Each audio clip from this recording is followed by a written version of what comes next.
우리 성도님들이 최근에 뉴스를 통해서 접하셨겠지만 우리나라의 흔히 대기업이라고 하는 대기업의 자녀, 재벌 총수들의 자녀들의 잘못된 행동들로 인해서 나라가 좀 많이 시끄러운 일들이 있었습니다.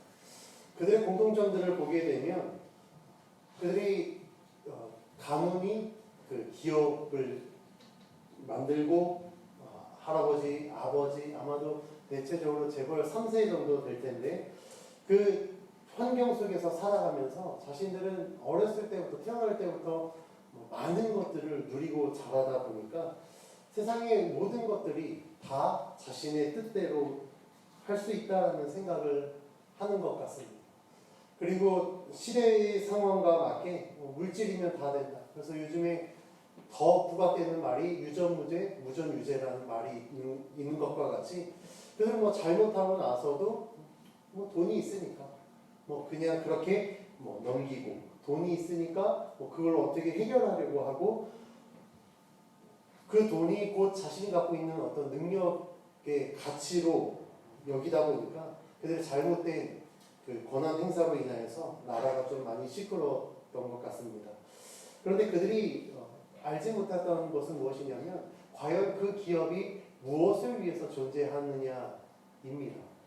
그리고 그 기업은 사실적으로 개인의 재산으로 운영되어지는 게 아니라 아마도 많은 이제 주주들, 대주주부터 시작해서 소액주주들까지 많은 사람들이 그 기업에 투자를 하고 그 기업의 어떤 이윤 창출을 위해서 동행하고 그들은 그냥 대표적인 위치에서 기업을 운영하는 것인데 마치 그 모든 것들이 다 자신들의 소유고 재산인 것처럼 오해하다 보니까 이런 일들이 벌어진 것 같습니다. 오늘 우리가 읽은 말씀을 통해서 부제로 아들의 권한이라는 부제를 가지고 우리가 함께 말씀을 나누고자 합니다. 먼저 오늘 우리가 읽은 본문 말씀에 보면 예수 그리스도께서 아버지께로부터 받은 권한이 무엇인가에 대해서 이야기하고 있는데 여기서 말하는 예수님의 권한들이 나열되어 있고 그 권한을 주신 하나님의 목적이 있습니다. 그것은 바로 예수님이 이 땅에 오신 이유와 같이 하나님의 구원을 이루기 위함입니다. 하나님은 세상을 사랑하시고 구원하기 위해서 그 아들을 보내셨습니다. 그리고 이 목적에 대하여서 요한복음 3장 16절 17절은 이렇게 이야기합니다. 제가 읽겠습니다. 하나님이 세상을 이처럼 사랑하사 독생자를 주셨으니 이는 그를 믿는 자마다 멸망하지 않고 영생을 얻게 하려 하심이라. 하나님이 그 아들을 세상에 보내신 것은 세상을 심판하려 하심이 아니요 그로 말미암아 세상이 구원을 받게 하려 하심이라. 성경은 분명히 이 예수 그리스도께서 이 땅에 오신 목적이 바로 하나님의 구원을 이루기 위함이다라고 기록하고 있습니다. 왜냐하면 하나님은 자신의 형상대로 인간을 지으셨는데 우리가 잘 알고 있듯이 하나님의 형상과 상관없는 죄가 들어오면서 우리가 처음 하나님께서 창조하신 그 모습을 완전 변질되고 깨어져 버렸습니다. 어떤 사람들은 그 형상을 잃었다라고도 이야기를 하는데 이와 같이 죄가 내 안에 들어오면서 하나님의 선한 것을 행하고 쫓아야 될 인간들이 하나님과 전혀 반대되는 삶을 살아가는 것입니다. 그래서 인간이 하나님께 불순종하여 죄를 지었고 하나님과의 관계는 완전히 단절되었습니다. 그럼에도 불구하고 하나님은 가장 사랑하시는 그의 아들 예수 그리스도를 이 땅에 보내주셔서 깨어진 인간과의 관계를 회복하려는 작업을 시작하십니다. 바로 그것이 예수 그리스도를 통한 구원이고 하나님은 그 예수 그리스도를 통하여서 인간의 모든 죄를 속량하시고 깨어진 관계를 회복하시며 또한 우리들에게 예수 그리스도를 믿는 믿음으로 말미암아 새 생명을 허락해 주셨습니다.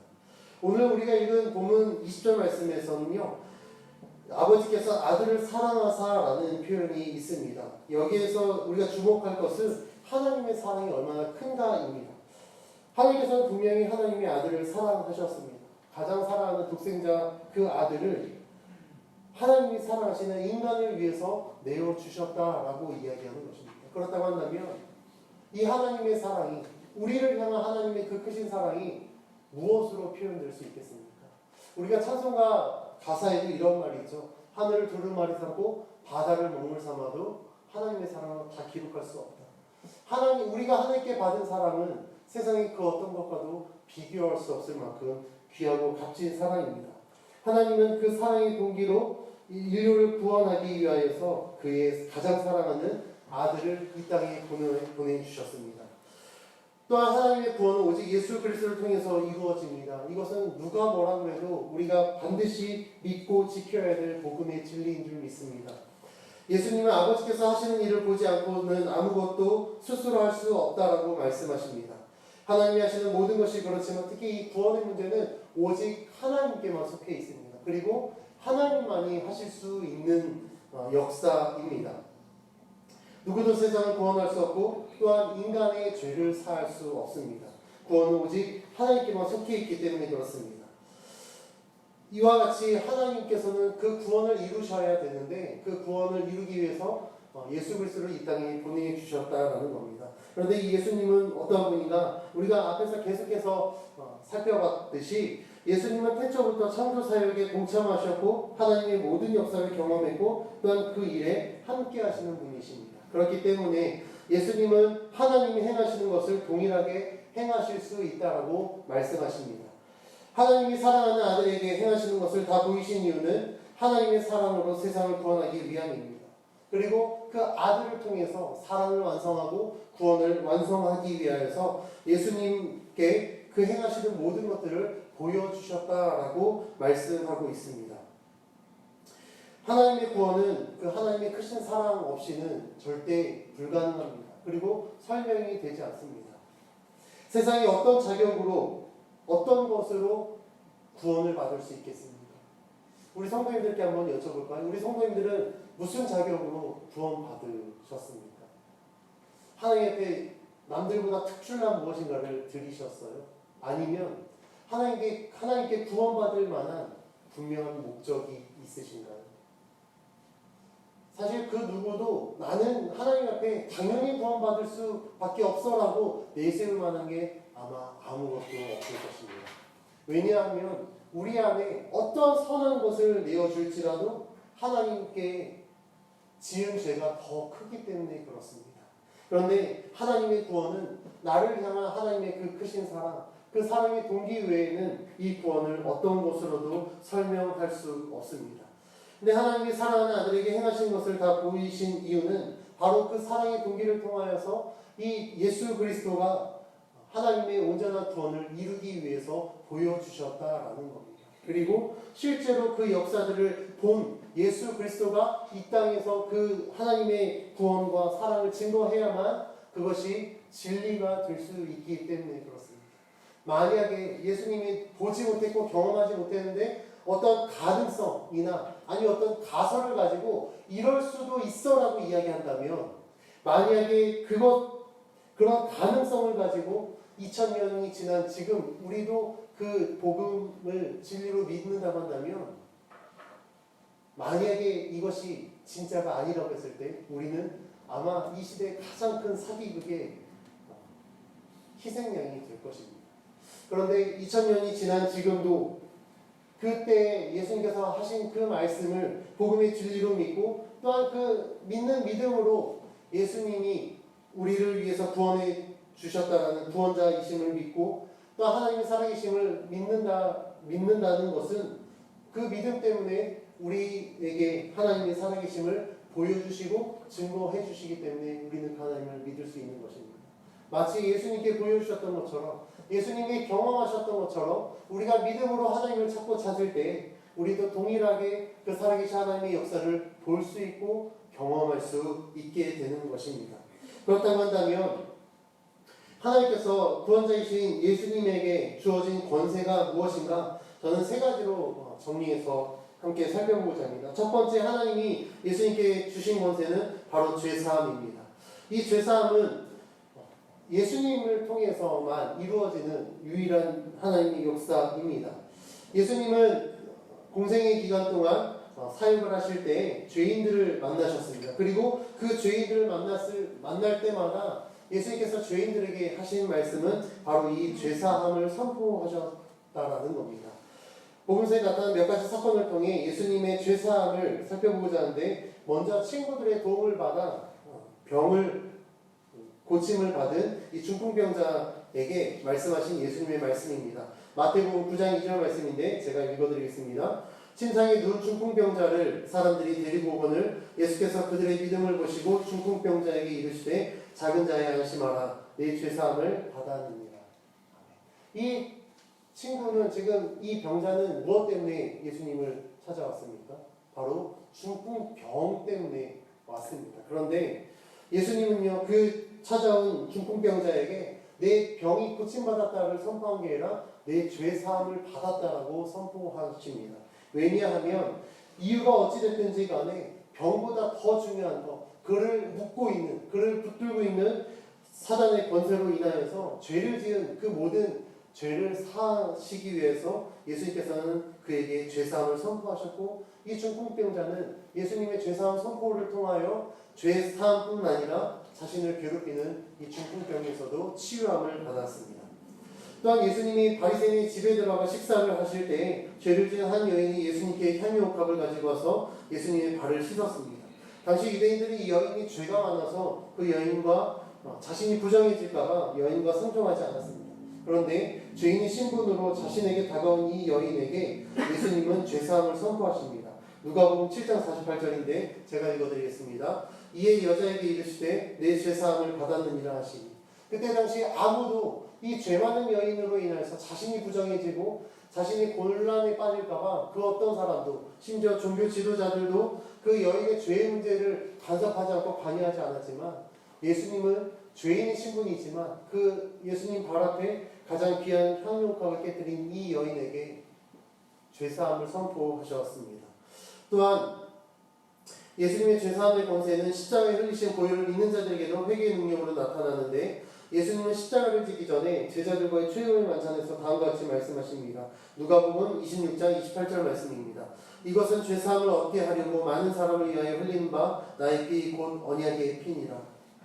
예수님께서는 공생의 기간 동안 직접 사역을 통하여서 죄인들을 만나시고 그 죄인들을 붙들고 있는 죄의 문제들을 죄사함을 통하여서 자유함을 얻게 하셨습니다. 그리고 본인의 사역 기간뿐만 아니라 하나님의 온전한 크신 구원을 이루기 위해서 실제로 십자가에 못 박혀 죽으셨고 예수님의 이 십자가의 보혈의 능력으로 말미암아 예수님을 직접 만나지 못하고 직접 그 음성을 듣지 못한 우리들에게도 예수님의 이 죄사함의 역사는 여전히 유효하고 우리에게 귀한 복음의 진리로 다가오게 됩니다.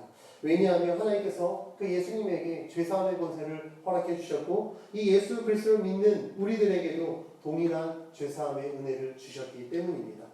두 번째, 하나님이 예수님에게 주신 권세는 생명을 살리는 일입니다. 예수님은 사역을 통해 많은 생명을 살리셨습니다. 대표적인 예가 회당장 야이로의 딸과 죽은 나사로를 살리신 사건입니다. 예수님이 죽은 자를 살리신 이유는 예수님께 생명이 있고 예수님 자체가 생명이기 때문에 그렇습니다.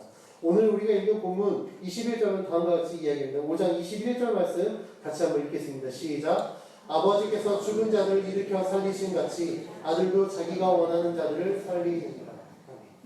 예수님께서는 아버지께서 죽은 자들을 일으켜 살리신 같이 아들도 자기가 원하는 자들을 살리신다라고 이야기합니다. 왜냐하면 예수님께 이 생명이 있기 때문에 그렇습니다.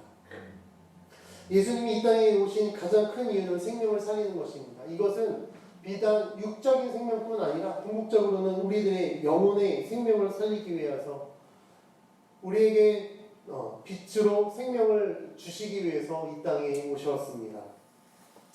이러한 사실을 죽은 나사로를 살리기 위해 마르나에게 하신 말씀에서 알 수 있는데 우리가 본문 말씀 잠깐 껴두고요. 요한복음 11장으로 넘어가겠습니다. 11장 25절 26절을 다 같이 함께 찾아서 공독하겠습니다. 요한복음 11장 25절에서 26절 말씀입니다. 같이 읽습니다. 시작. 예수께서 이르시되 나는 부활이요 생명이니 나를 믿는 자는 죽어도 살겠고 무릇 살아서 나를 믿는 자는 영원히 죽지 아니하리니 이것을 내가 믿느니라. 예수님께서는 분명히 말씀하십니다. 나는 부활이요 생명이다. 그래서 나를 믿는 자는 죽어도 살겠고 살아서 나를 믿는 자는 영원히 죽지 아니할 것이다 라고 말씀하십니다. 왜냐하면 예수님께서 앞에서 살펴봤듯이 우리에게 생명을 주기 위해서 이 땅에 오셨기 때문에 그렇습니다. 모든 생명을 창조하신 하나님의 권세가 예수님께도 주어졌고 예수님은 그 권세를 가지고 생명을 살리십니다. 이것은 아들의 권세이자 곧 하나님의 권세입니다. 예수님의 말씀과 같이 예수님을 믿는 자는 죽어도 살고 살아서 믿는 자는 영원히 죽지 않습니다. 우리에게 생명이 되신 예수 그리스도를 우리가 믿었을 때 우리에게도 이 생명이 허락되어집니다. 그래서 우리들이 예수 그리스도를 믿는다는 것을 때 우리들의 육적인 죽음을 두려워하지 않고 또는 육적인 죽음에 크게 연연하지 않는 이유는 앞으로 우리의 육신의 죽음 이후에 우리에게 다가올 하나님 나라에서 영원한 생명, 그 하나님 나라를 꿈꾸고 기대하고 소망하기 때문에 그렇습니다. 또한 이러한 기대와 소망은 우리가 믿고 있는 오직 예수 그리스도를 붙들 때 우리에게 주어지는 기대와 소망입니다. 세 번째, 하나님께서 주신 권세는 자유함입니다. 인간은 죄를 짓는 순간부터 하나님과 멀어졌습니다.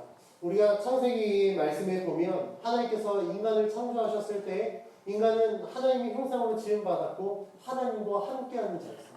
하나님과 함께한다는 것은 인간이 누릴 수 있는 모든 것들을 다 누릴 수 있는 자유함이 있었습니다. 그래서 실제로 하나님께서는 인간을 창조하시고 인간에게 모든 권세를 주셨습니다. 다스리고 생육하고 번성하는 그 모든 권세를 인간에게 주셨습니다.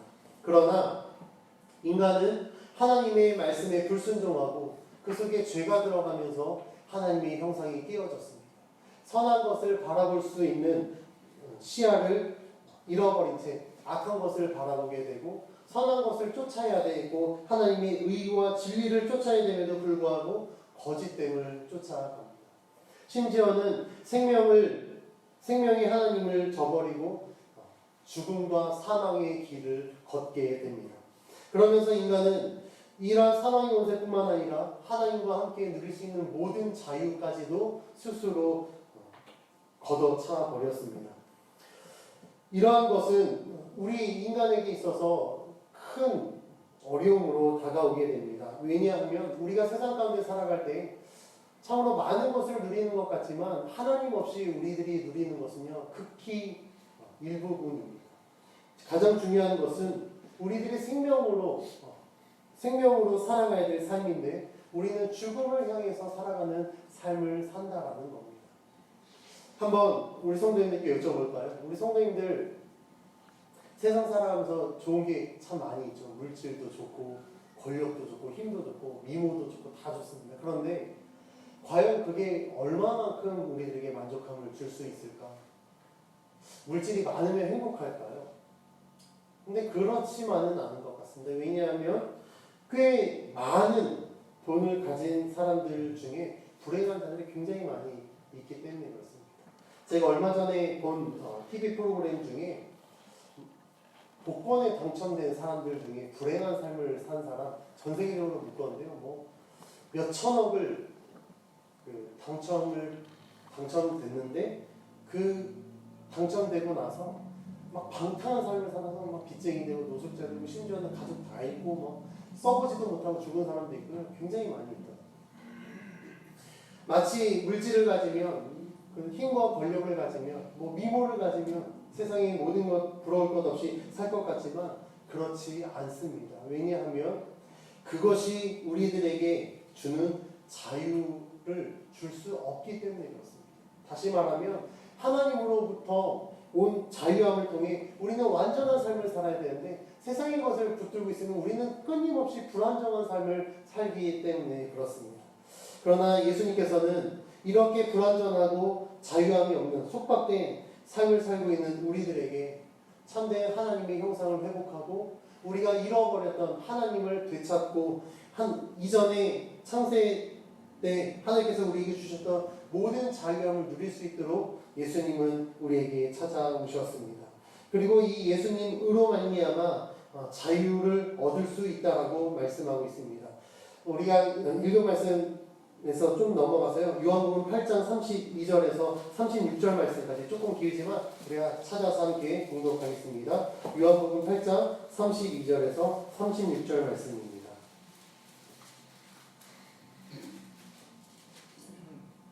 같이 읽습니다.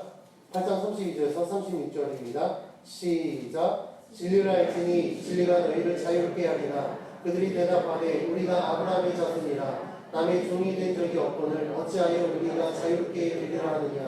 예수께서 대답하시되 진실로 진실로 너희에게 이르노니 죄를 범하는 자마다 죄의 종이라. 종은 영원히 집에 거하지 못하되 아들은 영원히 거하나니 그러므로 아들이 너희를 자유롭게 하면 너희가 참으로 자유로우리라. 아멘.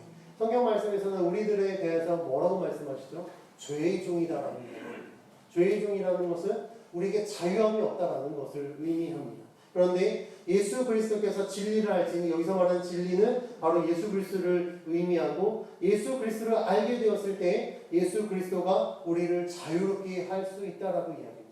다시 말하면 죄의 종으로 살아갔던 우리들을 예수님의 그 죄사함으로 인하여서 하나님의 자녀된 삶으로 바꿔주신다라는 겁니다. 이보다 더 큰 것이 어디 있겠습니까? 이와 같이 예수님은요, 우리들에게 그 자유함, 우리가 이전에 원래 누렸었어야 될 그 자유함, 잃었던 그 자유함을 회복하고 누리게 하기 위해서 이 땅에 오셨다라는 겁니다. 그렇다고 한다면 이 예수님의 권한에 대하여서 세상이 갖는 편견, 그리고 세상이 갖고 있는 유혹에 대해서 함께 살펴보고자 합니다. 먼저 예수님의 이 권한이 아까 말씀드렸듯이 하나님의 구원의 역사를 이루기 위해서 하나님이 주신 권한인데 세상은 그 목적대로 쓰지 못하도록 끊임없이 유혹하고 시험합니다.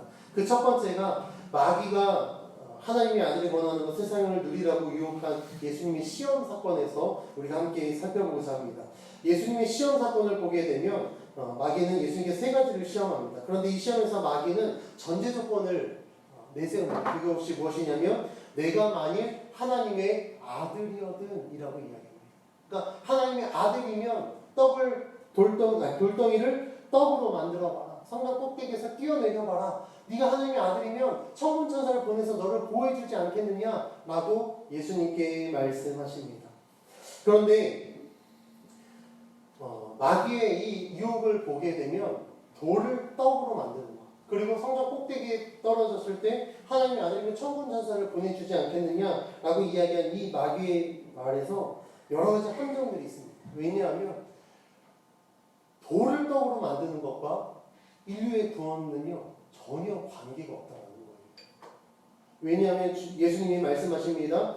마태복음 4장 4절에 이렇게 이야기합니다. 예수께서 대답하여 이르시되 기록되었을 때 사람이 떡으로만 살 것이 아니요 하나님의 입으로부터 나오는 모든 말씀으로 살 것이라 하였느니라 하십니다.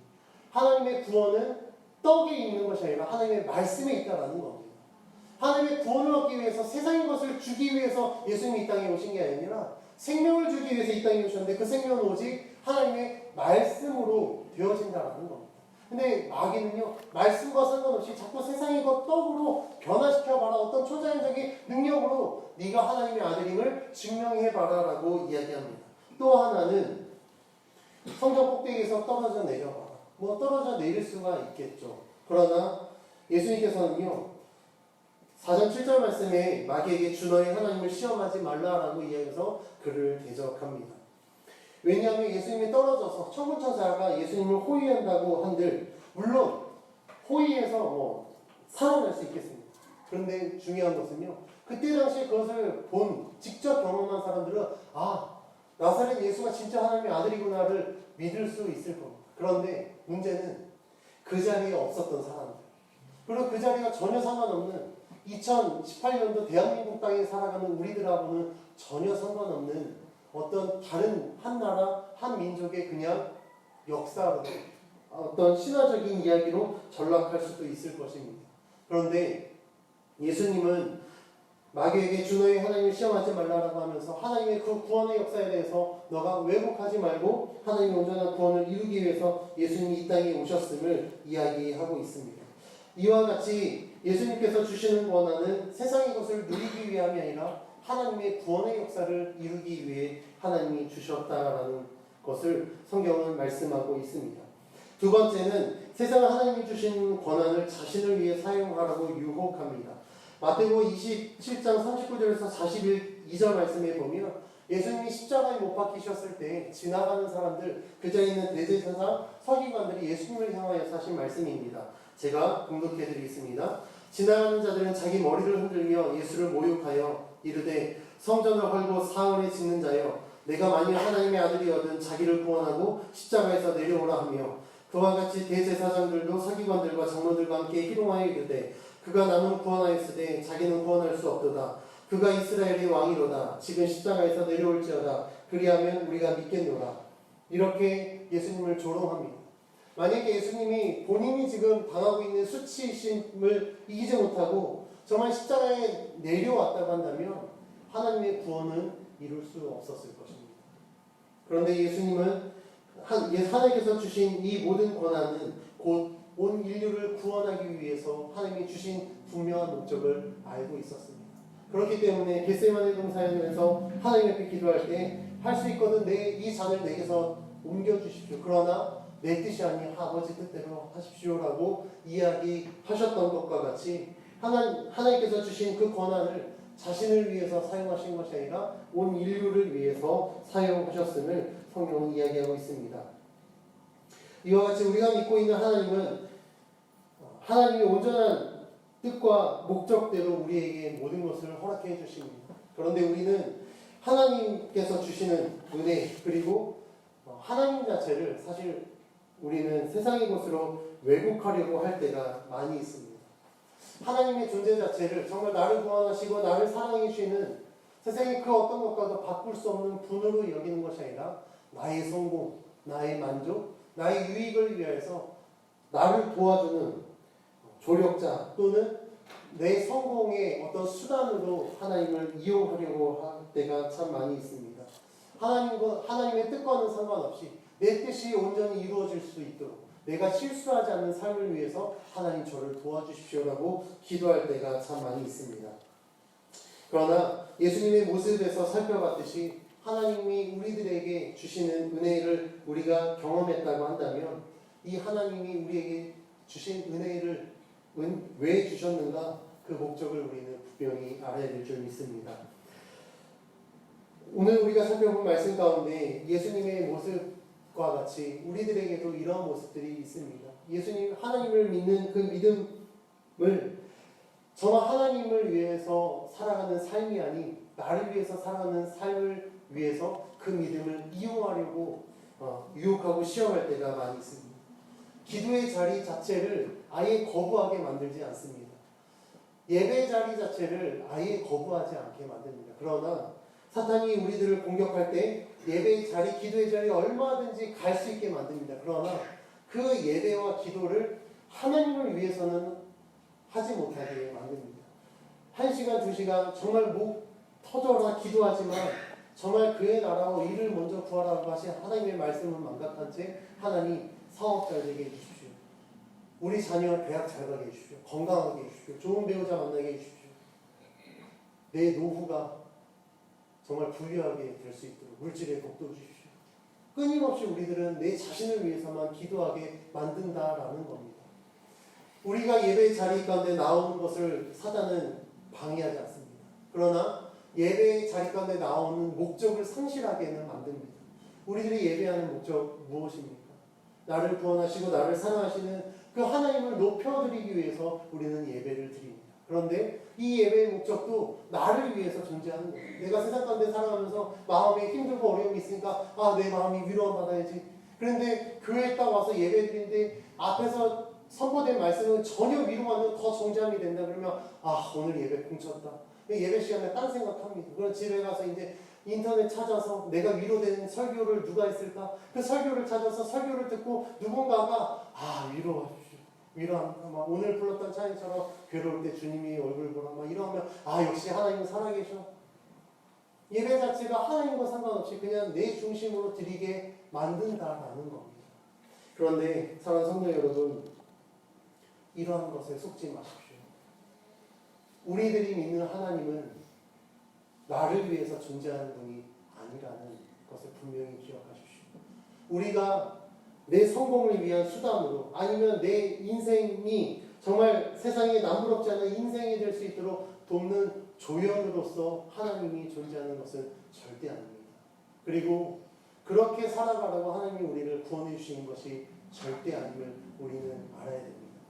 예수님이 이 땅에 오신 목적, 그 목적대로 우리들을 구원해 주셨습니다. 그럼 우리가 구원받았다라고 한다면 예수님께서 이 땅에 하셨던 그 사역을 우리는 이어받아서 예수 믿는 우리가 이제는 그 사역을 해야 됩니다.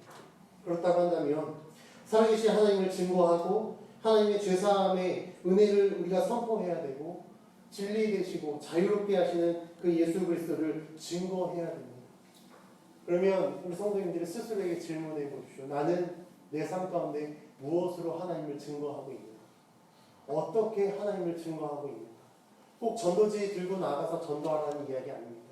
꼭 이 복음 사역을 위해서 신학교 가서 목회자 되라는 이야기 아닙니다. 하나님은요, 우리들의 다양한 삶의 자리 가운데 다양한 사람들을 구원해 주신 이유가 있습니다. 왜냐하면 각자의 삶의 자리에서 하나님이 주신 달란트와 주신 환경 속에서 우리가 경험한 하나님을 나름 그 삶의 자리에서 증거하라고 우리를 하나님의 자녀로 부르셨습니다. 그렇다고 한다면 이제는 내가 살아가는 이유가 더 이상 내 만족, 세상의 것을 누리고 내 성공을 위한 것이 아니라 하나님을 증거하기 위한 삶으로 변화되어져야 될 줄 믿습니다. 하나님은 우리를 그런 목적을 이루기 위해서 구원해 주셨습니다. 그리고 그 은혜를 선포하라고 예수님은 그 힘들고 어려운 십자가를 지시고 우리의 죄를 사주셨습니다.